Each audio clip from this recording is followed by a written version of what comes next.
Pair of linear equations in two variables. देखो, linear equation already आपको पता है, ऐसी इक्वेशन जिसमें वेरिएबल की डिग्री 1 हो। For example 2x plus 3, y minus 4, 3x plus 7। तो यहां पे इन सारे एग्जाम्पल्स में मैंने जो भी वेरिएबल लिया है उनकी हाईएस्ट पावर कितने लिए, 1 लिए। सो ऐसी इक्वेशन जिसमें वेरिएबल की डिग्री 1 हो वो कहलाती है लीनियर इक्वेशन। पर linear equation in two variable क्या हो जाएगी?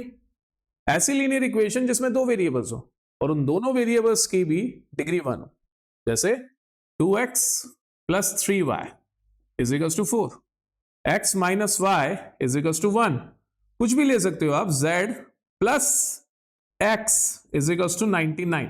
सो यहां पे आप नोटिस करोगे तो दो वेरिएबल्स यूज करे गए और इन दोनों वेरिएबल्स की हर इक्वेशन में डिग्री 1 है। तो ये क्या बन गया? Linear equation in two variables. But ये linear equation in two variable जो होता है ना, ये अकेली इक्वेशन किसी काम की नहीं होती। इस एक इक्वेशन से ज्यादा आप इसकी ग्राफ प्लॉट कर सकते हो। आप ज्यादा कोई इंफॉर्मेशन नहीं निकाल सकते क्योंकि एक लीनियर इक्वेशन में हमें इंफॉर्मेशन अधूरी दी जाती है, तब जाके एक इक्वेशन बनती है इन टू वेरिएबल। इसकी बात कर रहा हूं मैं, linear equation in two variable. But किसी भी पर्टिकुलर सिनेरियो से अगर आपको मैथमेटिकली लीनियर इक्वेशन बनानी है और उसमें से आपको वेरिएबल्स की वैल्यू को फिगर आउट करना है। अब ये वेरिएबल्स क्या होंगे? जो भी हमारे सिनेरियो में एलिमेंट्स होंगे, ठीक है? तो वहां पे आपको पेयर ऑफ लीनियर इक्वेशन चाहिए। मैथ्स का एक रूल है कि जितने वेरिएबल उतनी इक्वेशंस लगती हैं उसे सॉल्व करने के लिए। अगर एक सिंगल वेरिएबल वाली इक्वेशन है तो यहां पे आप इजीली इसको 0 के इक्वल रख के x की वैल्यू फिगर आउट कर सकते हो। यहां पे भी y माइनस 4 मैंने लिया है, इसको 0 के इक्वल रख के y की वैल्यू 4 फिगर आउट कर सकते हो। 3x प्लस 7 लिया है, इसको 0 के इक्वल रख के 3x is equals to minus 7, then x is equals to minus 7/3। आप उस एक वेरिएबल की वैल्यू निकाल सकते हो जो कि linear equation in one variable का वेरिएबल है। पर linear equation in two variable के लिए अगर ये अकेली इक्वेशन मेरे पास में है तो मैं x और y की वैल्यू नहीं निकाल सकता हूं फाइनल वैल्यू। मैं x और y का रिलेशन जरूर बता सकता हूं कि x y के कितने टाइम्स है, x और y किस हिसाब से चेंज हो रहे हैं, ठीक है? वो जरूर निकाल सकता हूं। बट अगर मुझे x और y की फाइनल वैल्यूज निकालनी है तो मुझे पेयर ऑफ लीनियर इक्वेशन की रिक्वायरमेंट रहेगी। यहीं पे आता है chapter the pair of linear equations in two variable. आपको कॉम्प्लिकेटेड प्रॉब्लम्स को सॉल्व करने के लिए, कुछ मैथमेटिकल कंडीशंस को सॉल्व करने के लिए हमेशा लीनियर इक्वेशंस की पेयर बनानी होती है, आइदर क्वाड्रेटिक इक्वेशन बनानी होती है। वो डिपेंड करता है प्रॉब्लम कैसी है। और जब भी आप linear equation in two variable को सॉल्व करना चाहते हैं तो आपको दो इक्वेशंस चाहिए होंगी सेम वेरिएबल्स की, सेम सिनेरियो में आने वाले, ठीक है? सेम सिनेरियो मतलब सेम क्वेश्चन से रिलेटेड। और अगर तीन वेरिएबल होंगे तो दिमाग लगाओ कितनी इक्वेशन चाहिए होंगी? तीन इक्वेशन चाहिए होंगी। अब वो तीन वेरिएबल्स की तीन इक्वेशंस को डील करना आप कहां स्टार्ट करते हो? एक्चुअल में 12th में स्टार्ट करते हो, ठीक है? मैट्रिसेस के अंदर। बट फिलहाल के लिए हमें सिर्फ pair of linear equation in two variable के ऊपर ही दिमाग लगाना है। सो सबसे पहली बात, standard form of linear equation in two variable क्या होती है? That is ax plus by plus c is equal to 0। जहां पे a, b और c ये कौन है? a कहलाता है कोएफिशिएंट ऑफ x, b कहलाता है कोएफिशिएंट ऑफ y और c यहां पे होता है कांस्टेंट। आसान सी बात। बट जब आपके पास में ऐसी दो इक्वेशंस का पेयर आ जाता है तो आप इक्वेशन 1 के लिए आप किसी को भी इक्वेशन 1 मान सकते हो, उनमें से किसी को भी इक्वेशन 2 मान सकते हो। आप a को रिप्लेस कर दोगे a1 से, b को रिप्लेस कर दोगे b1 से, c को रिप्लेस कर दोगे c1 से। ऐसे ही सेकेंड इक्वेशन के लिए आप जो x का कोएफिशिएंट होगा उसको a2 मान लोगे, y के कोएफिशिएंट को b2 मान लोगे और कांस्टेंट को आप c2 मान लोगे। तो इस तरीके से आप किसी भी इक्वेशन में a1 b1 c1 निकाल सकते हो और a2 b2 c2 निकाल सकते हो। फॉर एग्जाम्पल मैं मेरी दो इक्वेशंस अज्यूम कर लेता हूं। फर्स्ट है 4x minus 3y plus 10 is equal to 0 और सेकेंड इक्वेशन हो जाएगी 2x plus 3y is equal to 5।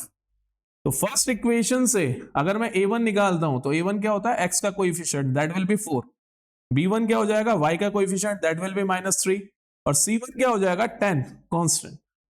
और सेकेंड इक्वेशन से अगर मैं a1 निकालता हूं तो a1 हो गया x का कोएफिशिएंट दैट इज 2, b1 हो गया y का कोएफिशिएंट दैट इज 3 और c1 हो जाएगा यहां पे -5 बिकॉज स्टैंडर्ड फॉर्म में आपको RHS में 0 चाहिए, तो पहले इस इक्वेशन को हमें अरेंज करना पड़ेगा। कैसे? 2x + 3y - 5 is equal to 0, then only you can find the coefficient and the constant. Easy. Solution of a pair of linear equation in 2 variables. Solution का मतलब क्या होता है? ये लीनियर इक्वेशन जिन 2 वेरिएबल्स में होती है, उन वेरिएबल्स की वैल्यूज को हम लोग सॉल्यूशन बोलते हैं। तो अगर मेरी 2 लीनियर इक्वेशंस के वेरिएबल x और y हैं, उस पेयर का वेरिएबल, उस पेयर के वेरिएबल x और y हैं, तो x और y की वैल्यू के पेयर को हम लोग क्या बोलेंगे? सॉल्यूशन। तो टेक्निकली हमें सॉल्यूशन में क्या मिलता है हमेशा? अगर हमारी इक्वेशन x और y है तो सॉल्यूशन में हमें x और y का पेयर मिलेगा। और इस x और y के पेयर को आप पहचानते हो बचपन से। ये पेयर कहां पे काम में आता है? कोऑर्डिनेट ज्योमेट्री में पॉइंट को लोकेट करने के लिए। तो हो ना हो, जो सॉल्यूशन होता है वो किससे रिलेट हो जाता है? कोऑर्डिनेट से रिलेट हो जाता है, बिकॉज आपको x और y मिल रहा है। आसान सी बात है, easy. So solving linear equation in 2 variable means finding the values of 2 unknown variables. हमारे इस केस में वो अननोन वेरिएबल x और y चलते रहेंगे जब तक कि क्वेश्चन की तरफ से हमें कोई दूसरा वेरिएबल नहीं मिलेगा that satisfy the given system of equation. Satisfy करने का मतलब ये होता है कि x और y को इक्वेशन में डालने पर उन दोनों इक्वेशंस की वैल्यू 0 हो जानी चाहिए। सेटिस्फाई कर देने का मतलब क्या होगा? कि इक्वेशंस का फाइनल रिजल्ट 0 आ जाना चाहिए, मतलब उसका LHS और RHS आपस में इक्वल हो जाना चाहिए। LHS और RHS इक्वल हो जाएगा, जैसे आप RHS को LHS में ले जाओगे तो क्या बनेगा? 0 बनेगा। तो सेटिस्फाई कर देने का मतलब यही होता है कि इक्वेशंस को 0 कर देना, और एक को नहीं करेगा, दोनों को करेगा। अभी हम करके देखेंगे, ठीक है। Graphical meaning of the solution of a pair of linear equation in 2 variable. जैसा अभी मैंने थोड़ी देर पहले बोला था कि लीनियर इक्वेशंस, पहली बात तो जब हम ग्राफ पे रिप्रेजेंट करते हैं तो लीनियर इक्वेशंस का ग्राफ कैसा बनता है? हमेशा स्ट्रेट लाइन, ठीक है। लीनियर इक्वेशन का ग्राफ हमेशा कैसा बनता है? Straight line. अब जिस पॉइंट पे दोनों लाइंस एक दूसरे को इंटरसेक्ट करेंगी वही हमारा सॉल्यूशन कहलाएगा, ठीक है। तो मान लो मेरी फर्स्ट इक्वेशन थी a1x + b1y + c1 = 0, और second equation a2x + b2y + c2 = 0। इन दोनों इक्वेशंस के ग्राफ ने एक दूसरे को इस पॉइंट पे इंटरसेक्ट करा। That point in my graph is 3,4। ये पॉइंट क्या है? 3,4। तो ये 3,4 मतलब x = 3 एंड y = 4। इन दो इक्वेशंस का क्या कहलाएगा? सॉल्यूशन कहलाएगा। आसान सी बात है। So what is the graphical meaning of the solution of the linear equations? Solution of the pair of linear equations in 2 variable, it's a point where the lines forming by these two equations will intersect each other, ठीक है। और जरूरी नहीं है यहां पे एक point हो, जरूरी नहीं है यहां पे पॉइंट हो भी, और ये भी हो सकता है कि यहां पे इनफाइनाइट पॉइंट हो, ठीक है। तो नंबर ऑफ सॉल्यूशंस डिपेंड करेंगे सिनेरियोस पे। सो अगला हमारा कॉन्सेप्ट वही है, there are 3 possible scenarios when solving linear equation in 2 variables। 2 variables को सॉल्व करते टाइम पे 3 पॉसिबल सिनेरियोज होते हैं। या तो आपको एक यूनिक सॉल्यूशन मिलता है, मतलब ओनली वन सॉल्यूशन, या फिर आपको इनफाइनाइट सॉल्यूशन मिलते हैं। इनफाइनाइट सॉल्यूशन कितने भी हो सकते हैं जिनका कोई काउंट नहीं होता, या फिर ऐसा भी हो सकता है कि आपको कोई सॉल्यूशन मिले ही ना। तो हम लोग इक्वेशंस को देखकर बिना सॉल्व करे भी ये पता लगा सकते हैं कि कितने सॉल्यूशन मिलेंगे, और या फिर अगर हमें सॉल्यूशन निकालने होंगे तो हम सॉल्यूशंस भी निकालेंगे। तो इन 3 सिनेरियोस को थोड़ा सा एक्सप्लोर करते हैं। सबसे पहले यूनिक सॉल्यूशन। यूनिक सॉल्यूशन का मतलब ये होता है जब इन दो इक्वेशंस से बनने वाली लाइन आपस में किसी एक पॉइंट पे इंटरसेक्ट कर जाए तो यूनिक। यूनिक का मतलब एक। तो अगर ये दो लाइंस एक पॉइंट पे इंटरसेक्ट करेंगी तो कितने सॉल्यूशन होंगे? एक सॉल्यूशन होगा, ठीक है। पॉइंट ऑफ इंटरसेक्शन कितने होंगे? पॉइंट ऑफ इंटरसेक्शन 1 होगा, ठीक है। और ऐसे में एक कंडीशन फुलफिल होनी जरूरी होती है, that a1 by a2 is not equals to b1 by b2। ये कंडीशन सबसे इंपॉर्टेंट होती है। कुछ क्वेश्चंस तो कंडीशन पे बेस्ड आ जाते हैं बोर्ड्स में, जैसे एमसीक्यू बेस्ड क्वेश्चन। तो आपको कंडीशंस अगर याद है तो आधे से ज्यादा काम तो आप वैसे कर लोगे। तो जब a1 by a2 is not equals to b1 by b2 होगा तब आपको यूनिक सॉल्यूशन मिलेगा। उसके बाद अगर आपसे सॉल्यूशन मांगा जाएगा तो आप सॉल्यूशन निकालोगे, उसके भी मेथड्स हैं। अब ऐसे में ये जो सिस्टम ऑफ इक्वेशन होता है ये कंसिस्टेंट होता है। सिस्टम ऑफ इक्वेशन मतलब आपके पास में जब भी 2 इक्वेशन, 3 इक्वेशन, 4 इक्वेशन दी जाएंगी तो उसे हम लोग सिस्टम बोलते हैं। ठीक है, 2 इक्वेशन साथ में आ गई, 3 इक्वेशन साथ में आ गई, तो मैथमेटिक्स में सिस्टम कहलाता है। तो सिस्टम ऑफ इक्वेशन कंसिस्टेंट रहेगा जब तक आपको सॉल्यूशन मिलते जाएंगे। जब सॉल्यूशन नहीं मिलेगा तो वो सिस्टम ऑफ इक्वेशन इनकंसिस्टेंट हो जाएगा। ठीक है, सेकेंड सिनेरियो होता है इनफाइनाइटली मैनी सॉल्यूशन। इस केस में 2 लाइंस जो 2 लीनियर इक्वेशन से बनाई जाती हैं वो एक दूसरे को ओवरलैप कर लेती हैं, मतलब कोइंसाइड कर लेती है एक लाइन दूसरे के ऊपर। तो ऐसे में एक लाइन दूसरी लाइन को इनफाइनाइट पॉइंट्स पे इंटरसेक्ट कर रही होती है, क्योंकि दोनों लाइन टेक्निकली एक ही जगह से होकर जाती हैं। सो ऐसे में हमें कितने सॉल्यूशंस मिलते हैं? इनफाइनाइट सॉल्यूशन मिलते हैं। इसकी कंडीशन होती है that a1 by a2 should be equals to b1 by b2 should be equals to c1 by c2।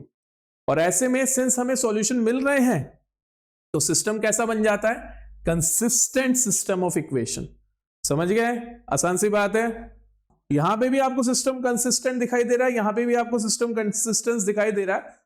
तो जब इनफाइनाइट सॉल्यूशन होते हैं तो सिस्टम डिपेंडेंट कंसिस्टेंट कहलाता है, और सिंगल सॉल्यूशन के केस में, यूनिक सॉल्यूशन के केस में कंसिस्टेंट सिस्टम जो होता है वो इंडिपेंडेंट सिस्टम कहलाता है। तो ये और ज्यादा टर्म्स इन्वॉल्व हो जाती हैं कंसिस्टेंसी में भी। जब सिंगल सॉल्यूशन होगा तो सिस्टम ऑफ इक्वेशन इंडिपेंडेंट होगा, इंडिपेंडेंट कंसिस्टेंट, और जब इनफाइनाइट सॉल्यूशन होंगे तो सिस्टम होगा डिपेंडेंट कंसिस्टेंट। अब ऐसे बस सिनेरियो बनता है जब ये लाइंस एक दूसरे को इंटरसेक्ट ही नहीं करती। तो ग्राफिकल मीनिंग या मीनिंग ऑफ सॉल्यूशन क्या है? मीनिंग ऑफ सॉल्यूशन ये है कि जिन पॉइंट्स पे लाइन इंटरसेक्ट करेंगे वो सॉल्यूशन कहलाता है।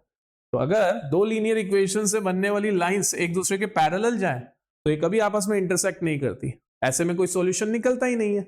सो नो सॉल्यूशन की कंडीशन। इसके लिए जो कंडीशन होती है that is a1 by a2 should be equals to b1 by a2 but should not be equals to c1 by c2। a1 by a2 का रेशियो b1 by b2 के ratio के तो equal होता है, but c1 by c2 के ratio के equal नहीं होता है। ठीक है, तो ऐसे में कोई सॉल्यूशन नहीं निकलता और हमारा सिस्टम ऑफ इक्वेशन क्या बन जाता है? इनकंसिस्टेंट। आसान सी बात। सो ये 3 सिनेरियोज होते हैं सिस्टम ऑफ इक्वेशंस के सॉल्यूशन से रिलेटेड। 3 तरह के हमें सॉल्यूशंस मिलते हैं। यूनिक सॉल्यूशन, जब लाइंस एक दूसरे को एक पॉइंट पे इंटरसेक्ट करेंगी, कंडीशन होती है a1 by a2 is not equals to b1 by b2, number of solution हमें 1 मिलता है और सिस्टम कंसिस्टेंट रहता है। सेकंड होते हैं इनफाइनाइट सॉल्यूशंस, जब लाइंस एक दूसरे पे ओवरलैप कर जाएंगी, ऐसे में लाइंस एक दूसरे को इनफाइनाइट पॉइंट्स पे इंटरसेक्ट करती हैं, इसलिए इनफाइनाइट सॉल्यूशन होता है। ये दोनों लाइंस के इक्वेशन के जो कोएफिशिएंट होते हैं वो आपस में सेम रेशियो में रहते हैं, मतलब a1 by a2 is equals to b1 by b2 is equals to c1 by c2। System जो होता है कंसिस्टेंट रहता है। और थर्ड केस में कोई सॉल्यूशन होता ही नहीं है बिकॉज ये दोनों लाइंस एक दूसरे के पैरेलल होती हैं। यहां पे a1 by a2 b1 by b2 के तो इक्वल होता है but not equals to c1 by c2 होता है और सिस्टम इनकंसिस्टेंट बन जाता है। आसान सी बात है, इजी। अब लीनियर इक्वेशन के पेयर को सॉल्व करने के मेन कुछ 4 मेथड्स होते हैं, इसके अलावा भी मेथड्स हैं बट इन 4 मेथड्स के ऊपर हम लोग ज्यादा बात करेंगे। First is graphical method, second is substitution method, third is elimination method and fourth is cross multiplication method. ठीक है, क्रॉस मल्टीप्लिकेशन मेथड पहले एनसीईआरटी में था, अब नहीं है, बट अगर आपको कभी एमसीक्यू क्वेश्चन मिलेगा और टाइम आपके पास में कम होगा तो आप क्रॉस मल्टीप्लिकेशन भी लगा सकते हो टाइम को बचाने के लिए, तो इसलिए मैं सिखा दूंगा। ठीक है, सो अब ये मेथड्स बताने का सबसे आसान तरीका था मेरे पास में क्वेश्चन। मैं एक क्वेश्चन के ऊपर ये चारों मेथड लगा के दिखाने वाला हूं। ठीक है, तो क्वेश्चन यहाँ पे एक सिचुएशन होती है। अब उस सिचुएशन में किसी भी चीज को इन्वॉल्व किया जा सकता है, बट आपको ये देखना होता है कि सिचुएशन में अगर 2 वेरिएबल्स आ रहे हैं और उन दोनों वेरिएबल्स की पावर 1 बन रही है तो लीनियर इक्वेशन इन 2 वेरिएबल का पेयर होता है। तो जनरली बच्चे इसके क्वेश्चन में और क्वाड्रेटिक इक्वेशन के क्वेश्चंस में कंफ्यूज होते हैं। क्वाड्रेटिक इक्वेशन में जनरली मल्टीप्लिकेशन हो रहा होता है वन वे और अनदर, यहां मल्टीप्लिकेशन नहीं हो रहा होता। क्वाड्रेटिक इक्वेशन में डिग्री 2 बन रही होती है तो इसलिए मल्टीप्लिकेशन इन्वॉल्व हो जाता है, वरना कोई और सिचुएशन भी होती है, स्क्वायरिंग इन्वॉल्व हो जाती है, एरिया पूछ लिया जाता है। बट यहां पे आपको वेरिएबल्स की पावर 1 ही बनती हुई दिखाई देगी मैक्सिमम। सो एक एग्जाम्पल है बहुत बेसिक सा, एक्स एंड वाई हैज, ऐसे हैज तो नहीं होगा, हैव होगा, 100 rupees in total, x has 10 rupees more than y, how much money each of them have. दो लोग हैं एक्स और वाई, उनके पास मिला के टोटल 100 रुपीज हैं और एक्स के पास में वाई से 10 रुपीज ज्यादा हैं, तो हमें ये पता लगाना है कि दोनों के पास कितने कितने रुपए हैं। तो एक्स के पास में और वाई के पास में, मैंने बोला let's say x has x money, x has x rupees. जानबूझ के मैंने नाम एक्स और वाई लिया हुआ है, पर्सन के नेम भी एक्स है और उनके पास में जो अमाउंट है मैं उसको एक्स वेरिएबल अज्यूम कर रहा हूं, एंड वाई हैज वाई रुपी। तो आपको सबसे पहले वेरिएबल्स अज्यूम करने पड़ते हैं, उसके बाद में फिर जो डेटा दे रखा है उसके हिसाब से इक्वेशन बनानी पड़ती है। तो सिंस एक्स और वाई के पास में मिला के 100 रुपीज है, तो मैं लिख सकता हूं ये एक्स रुपीज और वाई रुपीज, इनका एडिशन कितना हो जाएगा 100 रुपीज। सेकेंड सिचुएशन ये है कि एक्स के पास में y से 10 रुपीज ज्यादा है, तो x माइनस वाई कितना हो जाएगा 10, ये हो गई सेकेंड सिचुएशन। इजी। अब सबसे पहली चीज, आपको ग्राफिकल मेथड की हेल्प से अगर इन्हें सॉल्व करना है तो आपको इन दोनों इक्वेशंस को ग्राफ पे रिप्रेजेंट करना होगा, ठीक है। और ग्राफ पे रिप्रेजेंट करने के लिए इन इक्वेशंस के वेरिएबल्स हमें फिगर आउट करने होंगे। तो उसके लिए हमें हमेशा एक टेबल बना लेनी चाहिए, जैसे ये मैं टेबल बना रहा हूं फॉर फर्स्ट इक्वेशन और ये मैं टेबल बना रहा हूं फॉर सेकेंड इक्वेशन। हम लोग x की अलग अलग वैल्यूज के लिए y के अलग अलग वैल्यूज फिगर आउट कर सकते हैं, या y के अलग अलग वैल्यूज के लिए x की अलग अलग वैल्यूज को फिगर आउट कर सकते हैं। और इक्वेशन 1, सबसे पहले हम लोग इक्वेशन 1 को थोड़ा सिंप्लीफाई कर लेंगे, that x plus y is equals to 100, तो x इज इक्वल्स टू कितना हो जाएगा 100 माइनस वाई। अब मैं y की अलग अलग वैल्यूज पुट करूंगा, जैसे मैंने y is equals to 0 put कर लिया, तो x कितना हो जाएगा, x हो जाएगा 100। मैंने y is equals to 20 put कर लिया, तो x कितना हो जाएगा 100 माइनस 20, दैट विल बी 80। मैंने y is equals to 40 put कर लिया, तो x कितना हो जाएगा 100 माइनस 40, दैट विल बी 60। मैंने y is equals to 80 put कर लिया, तो x कितना हो जाएगा 20। मैंने y is equals to 100 put कर लिया, तो x कितना हो जाएगा 0। क्या करा मैंने, इस फर्स्ट इक्वेशन में y की अलग अलग वैल्यूज पुट करी, तो यहां से मुझे ये जो पेयर मिले हैं x और y के, ये वो कोऑर्डिनेट्स हैं जिन्हें हमें मार्क करना पड़ेगा ग्राफ पे। तो यहां मैं लिख देता हूं x और यहां लिख देता हूं y। तो जब x 100 था y 0 था, जब x 80 बना तो y 20 हो गया, जब x 60 बना तो y 40 हो गया, जब x 40 बना तो y 60 हो गया, और सिमिलरली जब x 20 बना तो y 80 हो गया, और जब x 0 हुआ तब y 100 बना, ठीक है। इसी तरह से हम लोग इस इक्वेशन में भी पॉइंट्स फिगर आउट करेंगे। ग्राफिकल मेथड थोड़ा लंबा पड़ता है, इसलिए बाकी के मेथड्स ज्यादा अच्छे होते हैं। x minus y is equals to 10, फिर से इसको रीअरेंज करेंगे, एक वेरिएबल को अलग कर देंगे, जैसे मैंने x को अलग कर दिया, अब मैं y के अलग अलग वैल्यूज पुट करूंगा तो मुझे x की भी अलग अलग वैल्यूज मिलेंगी। तो y इज इक्वल्स टू 0, तो x कितना हो जाएगा 10, y इज इक्वल्स टू 20, तो x कितना हो जाएगा 30, y is equals to 40, x कितना हो जाएगा 50, y is equals to 60, x कितना हो जाएगा 70, y इज इक्वल्स टू 90, चलो 80 लेते हैं, 80, तो x कितना आ जाएगा 90, ठीक है। सो फिर से सेकेंड इक्वेशन के लिए x और y हमने लिखे और हमें पेयर्स मिल रहे हैं 10 0, 30 20, 50 40, 70 60 एंड 90 80, और लास्ट में अगर ये 100 होता तो ये 90 होता, ठीक है। इतना डेटा सफिशिएंट है ग्राफ को प्लॉट करने के लिए नीटली। ऑल्दो आप सिर्फ 2 कोऑर्डिनेट से भी ग्राफ को पॉइंट कर मार्क कर सकते हो।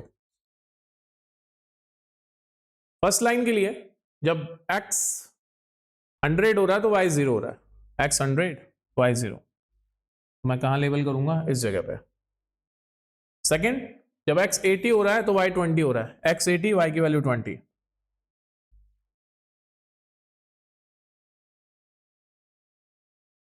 तो मुझे यहां पे एक पॉइंट मिल रहा है।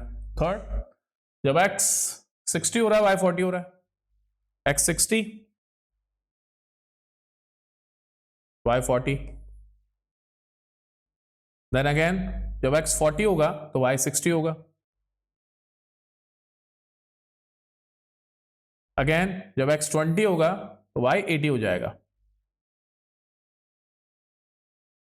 और लास्ट में जब x 0 है तो y 100 है।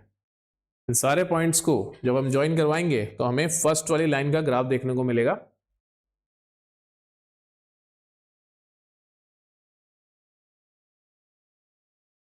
थोड़ा सा आउट हो सकता है बिकॉज ग्राफ पेपर नहीं है, ठीक है। सिमिलरली हम सेकंड वाली लाइन को भी मार्क करवा रहे हैं।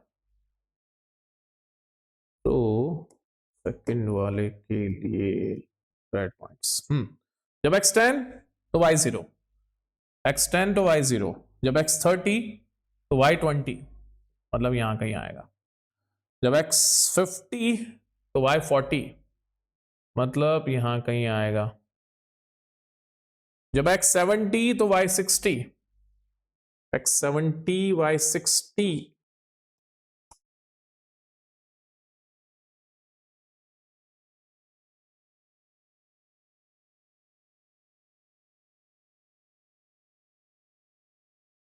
जब x 90 तो y 80।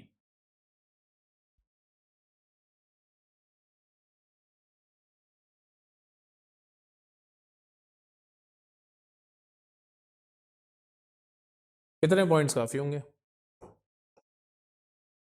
अब सेकेंड लाइन को शो करेंगे तो जिस पॉइंट पे दोनों लाइंस एक दूसरे को इंटरसेक्ट करेंगी ना, उस पॉइंट के कोऑर्डिनेट्स ही इन दो इक्वेशंस के सॉल्यूशन होंगे, ठीक है।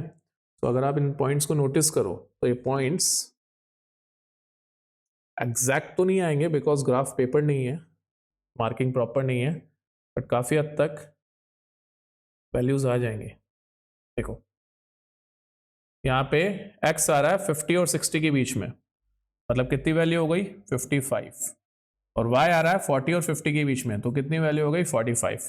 तो हो ना हो ये कोऑर्डिनेट कितना हो जाएगा 55, 45, मतलब x की वैल्यू 55 होगी, y की वैल्यू 45 होगी।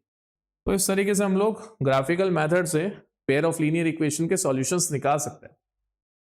थोड़ा लंबा पड़ता है बट बोर्ड्स में एक क्वेश्चन इसके ऊपर बेस जरूर आता है, क्योंकि आपका टाइम भी तो वेस्ट करना है।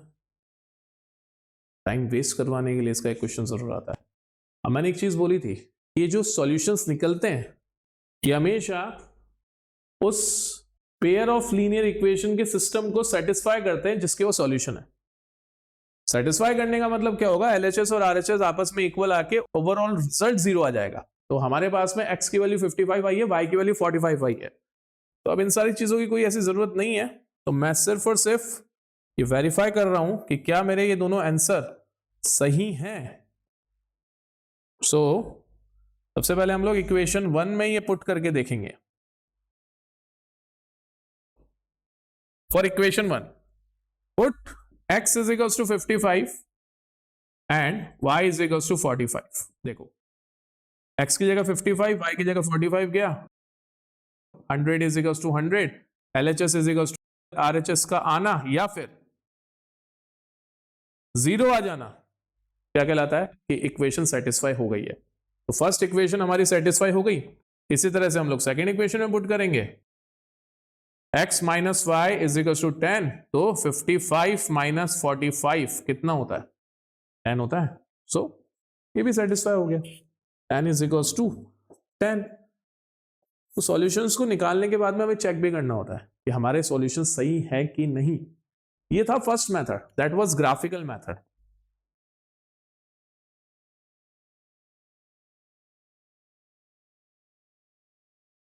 अब सेकंड मेथड हम लोग ले रहे हैं सब्स्टिट्यूशन। ग्राफिकल मेथड में बहुत ज्यादा टाइम कंज्यूम होता है, तो इसलिए सब्स्टिट्यूशन, एलिमिनेशन, इस तरह के जो अलजेब्रिक मेथड्स होते हैं वो फास्ट होते हैं। सब्स्टिट्यूशन मेथड का रूल ये है कि आप किसी भी एक इक्वेशन में से किसी एक वेरिएबल को अलग कर लीजिए, जैसे हमने ग्राफ बनाते टाइम पे करा था। जैसे मैंने यहां पे फ्रॉम इक्वेशन 2 क्या करा, x को अलग कर लिया, y को सामने भेजा। अब इसको उठा के दूसरी वाली इक्वेशन इसमें पुट नहीं करना, जो बच गई इक्वेशन उसमें पुट करना। So put in equation 1।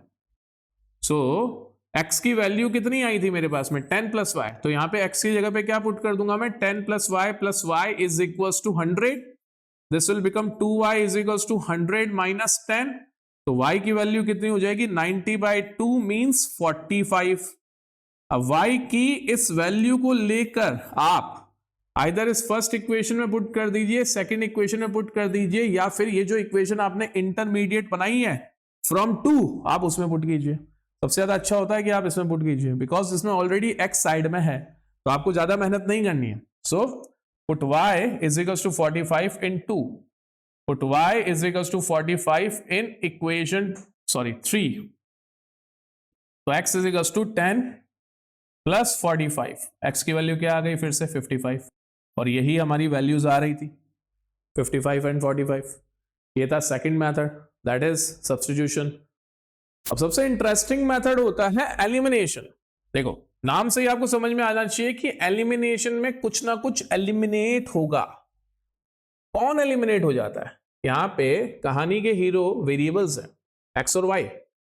तो आपको कोशिश करके किसी एक वेरिएबल को पहले एलिमिनेट कर देना होता है इन दोनों इक्वेशंस के एडिशन और सब्ट्रैक्शन के थ्रू। वेरिएबल वो एलिमिनेट होते हैं जिनके लिए कोएफिशिएंट ऑफ वेरिएबल सेम रहते हैं। तो अगर आप नोटिस करो ये बहुत ही बेसिक टाइप की इक्वेशंस थी। तो यहां पे मेरे पास में x का कोएफिशिएंट 1 है, यहां पे भी 1 है। तो सिंपली अगर मैं इक्वेशन 1 में से इक्वेशन 2 को सब्ट्रैक्ट करवा दूं तो x से x एलिमिनेट हो जाएगा। यहां पे y का कोएफिशिएंट +1 है और सेकंड इक्वेशन में y का कोएफिशिएंट -1 है। अगर मैं सिंपली इन दोनों इक्वेशंस को ऐड करा दूं तो y और -y ऐड होके एलिमिनेट हो जाएंगे। तो एलिमिनेशन में इन दोनों इक्वेशंस को ऐड या सब्ट्रैक्ट करवा के किसी एक वेरिएबल को गायब करवा दिया जाता है, एलिमिनेट करवा दिया जाता है, और जो इक्वेशन रह जाती है पीछे वो सिर्फ एक वेरिएबल की रह जाती है, और एक वेरिएबल को तो आप डायरेक्टली सॉल्व करके निकाल सकते हो। सो अगर मैं इक्वेशन 1 और 2 को ऐड करवा दूं तो x plus y is equal to 100, x minus y is equal to 10। x से x ऐड हो जाएगा, दोनों पॉजिटिव हैं तो ये बन जाएगा 2x। ये प्लस का y, ये माइनस का y, तो ये ऐड होने के बजाय सब्ट्रैक्ट हो जाएंगे एक दूसरे में से। 100 और 10 ऐड होके कितने हो जाएंगे, 110। तो यहाँ पे x की वैल्यू क्या आ जाएगी, 110 अपॉन 2, तो x कितना आ जाएगा 55। अब आपको ये जो x की वैल्यू मिल गई है उसको उठा के आप इन दोनों में से किसी भी इक्वेशन में पुट करेंगे तो आपको y की वैल्यू भी मिल जाएगी। अगर मैं x को यहां पुट कर दूं तो ये हो जाएगा 55 minus y is equal to 10, तो y is equal to 55 minus 10, तो y की वैल्यू कितनी आ गई 45। और अगर मैं x की वैल्यू यहां पुट कर दूं तो 55 plus y is equal to 100, तो y कितना आ जाएगा 100 माइनस 55, 100 माइनस 55 होता है 45। ठीक है, ये मैंने ऐड करके एलिमिनेट करा। ऑन दी अदर हैंड अगर मैं सब्ट्रैक्ट करके एलिमिनेट करता इक्वेशन 1 माइनस इक्वेशन 2, तो x plus y is equal to 100 and x minus y is equal to 10। Subtract करने पे होता क्या है कि नीचे वाली जो इक्वेशन होती है उसके हर टर्म के साइन चेंज हो जाते हैं। जो प्लस का x है वो माइनस में हो जाएगा, जो माइनस का y है वो प्लस का y हो जाएगा, जो 10 प्लस का है वो माइनस में हो जाएगा। अच्छा, एलिमिनेशन लगाने के टाइम पे आपको ये ध्यान रखना है कि आरएचएस में अगर कांस्टेंट पड़े हुए हैं दोनों के तो कोई दिक्कत नहीं है, या तो दोनों के ही कांस्टेंट आरएचएस में होने चाहिए या दोनों के ही कांस्टेंट एलएचएस में होने चाहिए। तो ऐसा अगर नहीं हो तो आपको पहले ही काम कर लेना है, सब्ट्रैक्ट करने से पहले और ऐड करने से पहले, मतलब एलिमिनेशन लगाने से पहले। अब ये x प्लस का हो गया, ये x माइनस का हो गया, तो यहाँ पे 0 आ जाएगा। ऊपर वाला y प्लस में, नीचे वाला y भी प्लस में, तो यहाँ पे 2y आ जाएगा। 100 में से 10 सब्ट्रैक्ट हुआ तो कितना बचा 90, तो 2y is equal to 90, y की वैल्यू कितनी आ जाएगी 45। फिर से वही काम करना है, आइदर इस y को इक्वेशन 1 में पुट कर दो या इक्वेशन 2 में पुट कर दो, आपको x की वैल्यू मिल जाएगी। जैसे x plus 45 is equal to 100 मैंने इक्वेशन 1 में पुट करा तो 100 माइनस 45 कितना हो जाएगा 55। मैंने इक्वेशन 2 में पुट करा, x minus 45 is equals to 10, तो x is equals to 45 plus 10 that is 55। कभी कभी एलिमिनेशन करना तो होता आपको, बट इन वेरिएबल्स के जो कोएफिशिएंट होते हैं वो सेम नहीं होते, तो उन्हें पहले सेम मनवाना पड़ता है, कुछ मल्टीप्लाई करके या कुछ डिवाइड करके। तो जब आप क्वेश्चंस करोगे तो बीच बीच में ऐसी सिचुएशंस आएंगी, आसान सी बात है। अब एक लास्ट मेथड होता है क्रॉस मल्टीप्लिकेशन मेथड। इक्वेशंस हमें याद रखनी है, x plus y is equal to 100 था और x minus y is equal to 10 था। पहले मैं क्रॉस मल्टीप्लिकेशन मेथड होता क्या है वो समझा देता हूं, और ये आपको बड़े वाले क्वेश्चंस में यूज नहीं करना होता, ये जस्ट इसलिए है कि अगर आप कभी एमसीक्यूज कर रहे हो, आपके पास में टाइम कम है, तो फटाफट से ये फॉर्मूला लगा के सीधे आंसर निकाल सको। देखो, a1x plus b1y plus c1 is equal to 0, a2x plus b2y plus c2 is equal to 0। So according to cross multiplication method, x के नीचे आता है b1 c2 minus b2 c1, ये इक्वल हो जाता है y के नीचे c1 a2 minus c2 a1 आता है, और ये इक्वल होता है 1 upon a1 b2 minus a2 b1। But ये इस तरीके से आपका बिल्कुल भी यूज नहीं आता, इस तरह से लिखे बाद में आप इसको यूज नहीं कर सकते हो। आपको कैसे यूज करना है, यूज करने के लिए इसको पहले इसके इक्वल लेंगे, तब जाके हमें x पता पड़ेगा कि x क्या है। सिंस ये पूरा रेशो, ये पूरा रेशो और ये पूरा रेशो, ये तीनों आपस में इक्वल है, इसलिए मैं इन दोनों को कंपेयर करवा सकता हूं। तो कंपेयर करवाने से हमें x मिल जाता है b1 c2 minus b2 c1 upon a1 b2 minus a2 b1। क्या करवाया, कंपेयर करवाया और क्रॉस मल्टीप्लाई करवा के इसको सामने भेज दिया। सिमिलरली अगर मैं y वाली रेशो और इस 1 वाले रेशो को कंपेयर करवाऊंगा, तो y मुझे क्या मिल जाएगा, c1 a2 minus c2 a1 upon a1 b2 minus a2 b1। फिर से बोल रहा हूं, बोर्ड्स में आप इसको नहीं यूज कर सकते हो डायरेक्टली, आप अगर एमसीक्यूज वगैरह कर रहे हो तो उसमें आप सिर्फ सॉल्व करने के लिए इसको यूज कर सकते हो, और आपकी इंफॉर्मेशन के लिए, आपकी नॉलेज के लिए मैं बता रहा हूं सिर्फ। तो हमारी जो दो इक्वेशंस थी वो थी that x plus y is equals to 100, तो यहां से x plus y minus 100 is equals to 0 हो जाएगा, a1 की वैल्यू 1 आ जाएगी, b1 की वैल्यू भी 1 आ जाएगी, और c1 कितना आ जाएगा, माइनस 100। हमारी सेकेंड इक्वेशन थी x minus y is equals to 10, so x minus y क्या बन जाएगा, minus 10 is equals to 0, so a2 is 1, b2 is minus 1 and c2 is minus 10। आपको बस ये वैल्यूज देख लेनी है, हालांकि मैं इसको लिख रहा हूं, पर जब आप एमसीक्यू सॉल्व करते हैं तो आपको दिखाई भी दे रहा होता है कि ये a1 है यहाँ पे 1, a2 यहाँ पे है, सॉरी a1 यहाँ पे 1 है, b1 यहाँ पे 1 है और c1 माइनस 100 है। तो आपको लगेगा ये लंबा है, पर देख के जब आप करते हो तो आपको शॉर्टकट पड़ेगा, क्योंकि मुझे एक एक चीज लिख के आपको बतानी पड़ेगी। अब अगर मुझे x निकालना है तो x के लिए आप ये वैल्यूज को यहाँ पे पुट कर दो, that is b1 c2, b1 कितना है 1 और c2 कितना है माइनस का 10, माइनस b2 c1, b2 कितना है माइनस का 1 और c1 कितना है minus 100 upon a1 b2, a1 b2, a1 कितना हो जाएगा 1 देन माइनस का 1 माइनस a2 b1, a2 1 और b1 कितना हो जाएगा प्लस का 1।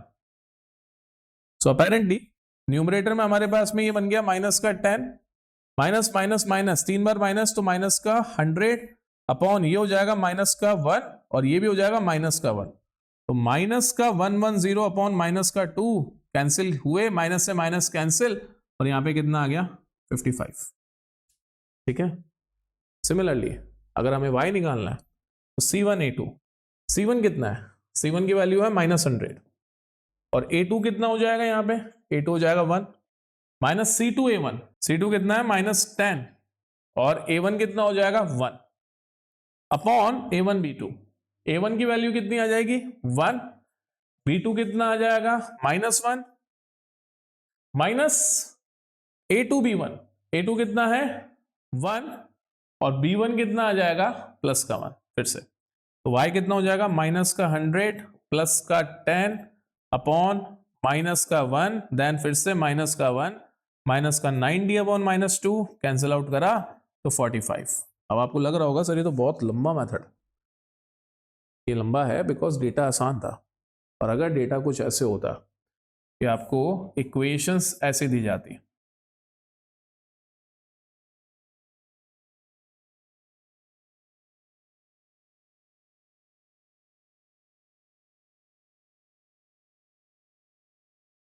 तो बाकी मेथड से करना ज़्यादा कॉम्प्लिकेटेड।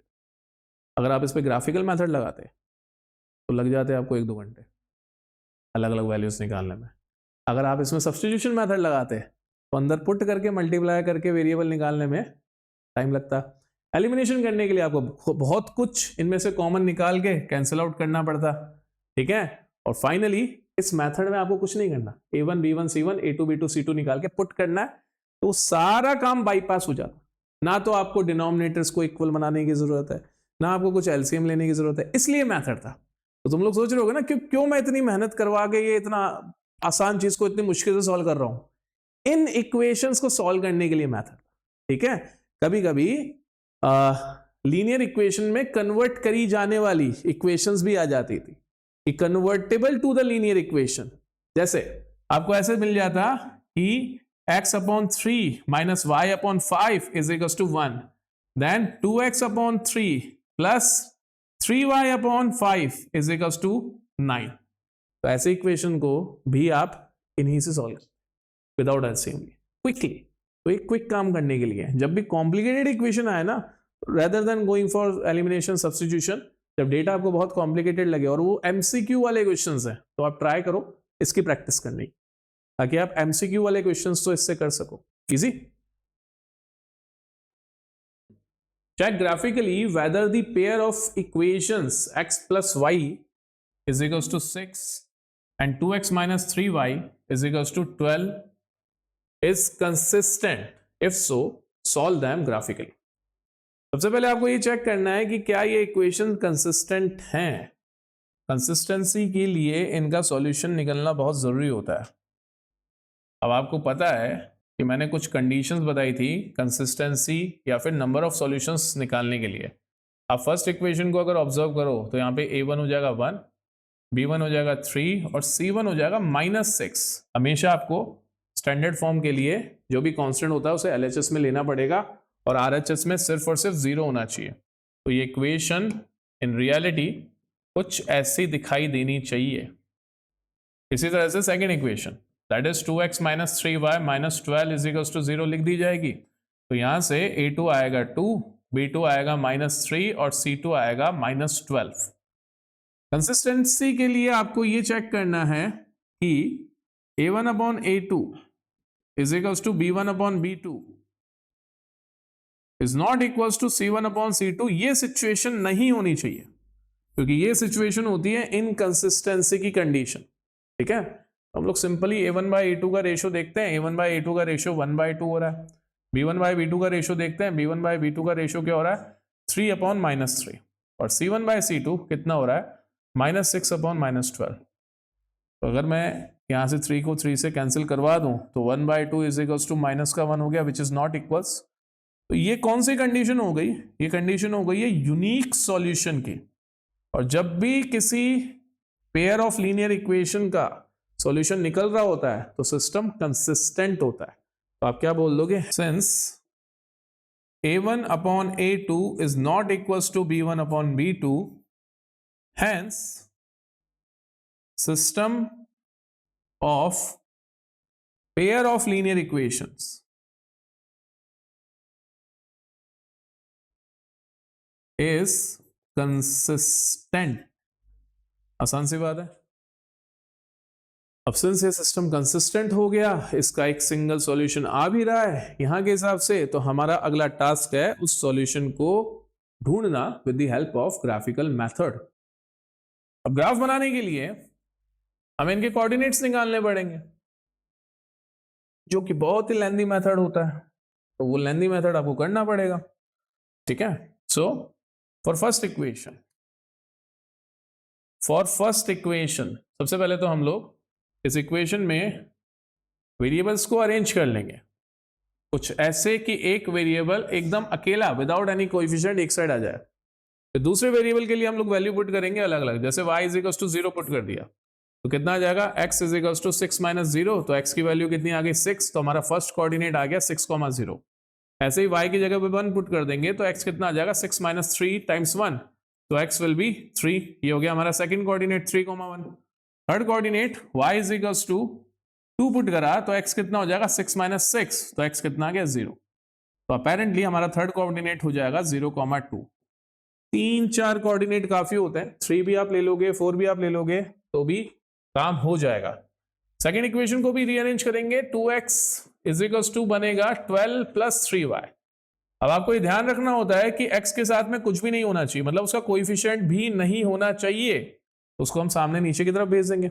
सबसे पहले हम लोग पुट करेंगे y इज इक्वल टू 0, जब y 0 पुट करा तो x कितना आ जाएगा 12 minus 0 over 2, that means x will be 6, तो हमारा फर्स्ट सॉल्यूशन क्या हो जाएगा 6,0। देख रहे हो, यहां से भी 6,0 मिल रहा है, यहां से भी 6,0 मिल रहा है, तो हो ना हो यही हमारा आंसर है, बट फिर भी हमें हमारा काम पूरा करना पड़ेगा। Put y is equals to 2, मैंने 2 पुट करवाया, क्यों करवाया, बिकॉज डिनोमिनेटर में मेरे पास में 2 है, तो मुझे न्यूमरेटर में कोई ऐसा नंबर बनाना था जो 2 से डिवाइड हो जाए, मतलब इवन। तो ये सोचते हुए मैंने y के लिए 2 पुट करवाया, जिसमें x के लिए मुझे क्या मिल जाएगा 9, तो मेरा सेकंड कोऑर्डिनेट हो जाएगा 9,2। इसी तरीके से third coordinate y is equals to, क्यों ना मैं -2 पुट करवा दूं, तो x कितना आ जाएगा 12 माइनस 6/2, तो x की वैल्यू कितनी हो जाएगी 6/2, दैट इज 3। तो मेरा थर्ड कोऑर्डिनेट क्या हो गया 3, -2। सो फर्स्ट इक्वेशन के 3 कोऑर्डिनेट्स मुझे मिले 6,0, 3,1, 0,2। तो मैं लिख लेता हूं इक्वेशन 1 के लिए 6,0, 3,1, 0,2। और इक्वेशन 2 में हमें कोऑर्डिनेट्स 6,0, 9,2, 3,-2, 9,2, 3,-2, ठीक है। फटाफट से लेबलिंग करेंगे, 1 2 3 4 5 6 7 8 9, काफी है। 1 2 3 4 5 6 7, -1 -2 -3 -4 -5 -6 -7 -8, then -1 -2 -3 -4 -5, बहुत है। फर्स्ट वाली इक्वेशन के कोऑर्डिनेट्स हैं, सबसे पहले 6,0, जब x 6 और y 0 होगा तो मतलब पॉइंट यहाँ आएगा, और इस तरह से आपको इन कोऑर्डिनेट्स को लिखना भी होता है। 3,1 जब x 3 और y 1, तो यहाँ पे आएगा 3,1, देन 0,2 जब x 0 और y 2, तो यहाँ पे आएगा 0,2। जब इन तीनों पॉइंट्स को हम लोग ज्वाइन करवा देंगे तो हमें फर्स्ट इक्वेशन के लिए उसका ग्राफ मिल जाएगा। सिमिलरली सेकेंड इक्वेशन के लिए भी हम लोग उसके पॉइंट्स मार्क करेंगे। सो उसके लिए फर्स्ट पॉइंट यही है 6,0, और अपेरेंटली यही वो पॉइंट है जहां पे एक दूसरे को ये इंटरसेक्ट करेंगे। 9,2 x9 y2, तो पॉइंट कहां पे होगा यहां पे, so it will be 9,2। Third is 3, -2, x की वैल्यू 3, y की वैल्यू -2, मतलब यहां पे 3, -2। इनको भी ज्वाइन करना होगा, तो और ये तो हमें बहुत देर पहले से पता था कि आंसर 6,0 होने वाला है, क्योंकि यहाँ पे एक दोनों एक दूसरे को इंटरसेक्ट करने वाले हैं। आसान सी बात है, इजी।